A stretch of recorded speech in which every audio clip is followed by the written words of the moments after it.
എല്ലാവർക്കും ഭയങ്കര സംശയമുള്ള കാര്യമാണ് ഈ തമിഴ്നാട്ടിൽ നമ്മൾ ഈ വീട് ഇപ്പൊ ഇവിടെ ഒരു വീട്ടിൽ വന്നിരിക്കുകയാണ് പശുവിനെ മേടിക്കാൻ വേണ്ടി. ഇവിടുത്തെ തൊഴുത്താണ് ഇവിടെ കാണുന്നത്. നല്ല ഹെൽത്തി ആയിട്ടുള്ള പശുക്കളാണ്. നമ്മൾ ഈ വീട്ടിൽ വന്ന് പശുക്കളെ എടുക്കുമ്പോൾ ഉപയോഗം എന്ന് വെച്ച് കഴിഞ്ഞാൽ അവർ പശുവിന് തീറ്റ നമുക്ക് മനസ്സിലാക്കാൻ പറ്റും. അതുപോലെ അവരുടെ തീറ്റ സമയം മനസ്സിലാക്കാൻ പറ്റും.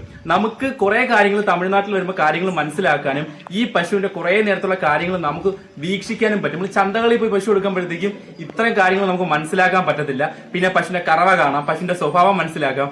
ആ വീട്ടുകാരുമായിട്ട് ഈ പശുവിന്റെ നേരത്തെ എത്ര നാൾക്ക് മുന്നേ ഈ പശു ഇവിടെ ഉണ്ടായിരുന്നു, അതിന്റെ പേരൻസിന് അമ്മ പശുവിനൊക്കെ നേരത്തെ എന്തോരം പാല് കിട്ടി, ഇതെല്ലാം നമുക്ക് ചോദിക്കാൻ പറ്റും. അപ്പൊ അത്തരത്തിൽ നമ്മൾ തമിഴ്നാട്ടിലെ വീടുകളിൽ നിന്നും പശുക്കളെ എടുക്കുന്നത് കൊണ്ടാണ് നമ്മുടെ തമിഴ്നാട്ടിലെ പശുക്കള് നമ്മൾ കൊണ്ടുവരുന്ന പശുക്കൾക്ക് പാലിനകത്ത് കുറവ് വരാത്തത്. നമുക്കൊരു പശുവിനെ കാണുമ്പോൾ അറിയാം ആ പശുവിന് എന്തോരം പാല് കിട്ടും, അതുപോലെ കറവ കിട്ടാൻ സാധ്യതയുള്ള പശുവാണ് പാലിഞ്ഞരമ്പ്.